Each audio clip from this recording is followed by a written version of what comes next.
Hola, amantes del misterio. ¿Alguna vez se han preguntado por qué la figura del vampiro nos fascina tanto? ¿De dónde viene esa mezcla de terror y seducción? Hoy vamos a clavarle el diente a este mito inmortal, desde sus orígenes más oscuros hasta su inesperada evolución en el siglo XXI. Prepárense para un viaje a través de la noche. Nuestra historia comienza en las brumosas tierras de la Europa del Este, mucho antes de que Hollywood pusiera sus manos sobre la leyenda. Antes de los condes elegantes y los romances prohibidos, los vampiros eran otra cosa. Eran cadáveres reanimados, criaturas hinchadas y grotescas que se levantaban de sus tumbas para atormentar a sus propias familias, trayendo consigo enfermedades y desgracia. En el folclore eslavo se les conocía como yúperos o vraikolacas. No tenían nada de atractivo. Eran la personificación de la peste y el miedo a lo desconocido, una explicación sobrenatural para las epidemias que diezmaban aldeas enteras. El ajo, las estacas y la plata no eran simples adornos, sino herramientas desesperadas de gente aterrorizada que intentaba protegerse de algo que no comprendía. Pero todo cambió en 1897. Un escritor irlandés llamado Bram Stoker, encerrado entre libros de historia y leyendas de Transilvania, dio vida a una figura que redefiniría el mito para siempre en el conde Drácula, inspirándose libremente en el príncipe rumano Vlad Tepes, conocido como Vlad el Empalador por su brutalidad. Stoker creó un nuevo arquetipo. Su Drácula no era un monstruo torpe y putrefacto, era un aristócrata, un noble culto sofisticado y con un poder de seducción hipnótico. Viajaba desde su castillo decadente en los Cárpatos hasta el Londres victoriano, llevando consigo la maldición de la inmortalidad y una sed insaciable. Drácula transformó al vampiro de un simple monstruo folclórico a un símbolo de la aristocracia depredadora, del deseo reprimido y del miedo a la influencia extranjera que corroía la sociedad victoriana desde dentro. Con él, el vampiro se vistió de gala y aprendió a susurrar promesas de vida eterna antes de dar su mordisco mortal. El terror ya no solo estaba en la tumba, sino también en el salón de baile. El siglo XX trajo al vampiro de las páginas a la pantalla, transformando su imagen, empezando con la aterradora Nosferatu en 1922, el conde Orlok, interpretado por Max Schreck. Era una criatura de pesadilla, una sombra alargada con rasgos de rata que recordaba más a las leyendas antiguas que al conde de Stoker. Era la plaga hecha figura, una visión de puro terror primario. Sin embargo, apenas una década después, en 1931, el actor húngaro Bela Lugosi se enfundó la capa y, con su acento exótico y su mirada penetrante, inmortalizó la imagen del Drácula aristocrático y seductor para Universal Pictures.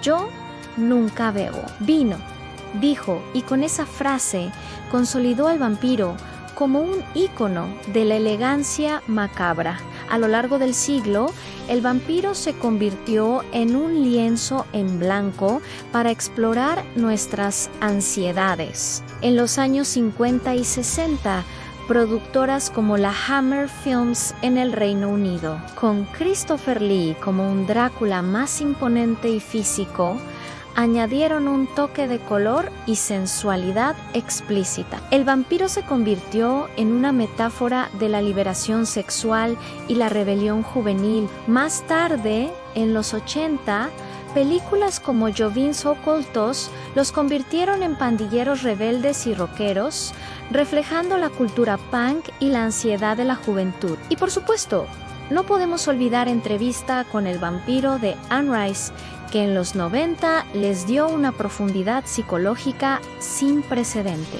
Lestat y Louise eran vampiros atormentados, filósofos existenciales que sufrían por su inmortalidad y su monstruosidad. Dejaron de ser solo villanos para convertirse en antihéroes trágicos. Y nos preguntamos, ¿quién es el verdadero monstruo? La saga Crepúsculo de Stephenie Meyer lo cambió todo. Los vampiros dejaron de ser criaturas de la noche condenadas a la soledad. Ahora brillaban a la luz del sol. Eran vegetarianos en términos vampíricos. Claro, y protagonizaban romances adolescentes llenos de dilemas morales. Edward Cullen representó una domesticación del mito. El monstruo se convirtió en el novio perfecto, protector y sensible. Esto dividió a los fans. Para algunos era una traición a la esencia oscura del vampiro. Para otros, una evolución natural que lo acercaba a una nueva generación. Al mismo tiempo, series como True Blood tomaron un camino opuesto, explorando la integración de los vampiros en la sociedad como una minoría, usando el mito para hablar de derechos civiles, discriminación y política. Mientras tanto, en videojuegos como Vampire the Masquerade o la saga, los vampiros volvieron a sus raíces góticas y complejas, presentándolos como seres con elaboradas estructuras sociales y luchas de poder internas. El vampiro del siglo XXI es multifacético. Puede ser un amante romántico, un activista político, un antihéroe torturado o un monstruo ancestral. Ya no hay una sola forma de ser vampiro. Hay tantas como miedos y deseos tenemos. Pero aquí viene la pregunta del millón.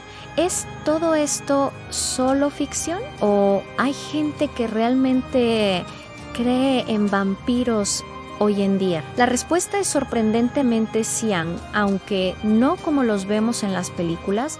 La creencia en seres que drenan la vida de otros persiste. En Serbia, por ejemplo, la leyenda de Sava Savanovi, el primer vampiro serbio registrado, todavía tiene un peso cultural. De vez en cuando, los medios locales informan sobre cómo los aldeanos toman precauciones, cómo colocar ajo en sus casas, especialmente si ocurre alguna desgracia local. En Rumanía, a pesar de que la conexión con Drácula es más turística, en las zonas rurales persisten viejas supersticiones sobre los Strigoi, almas problemáticas que pueden levantarse de sus tumbas. Se realizan rituales para asegurarse de que los muertos permanezcan en paz. Pero quizás el fenómeno más fascinante es el de la comunidad de vampiros moderna. Se trata de personas que se identifican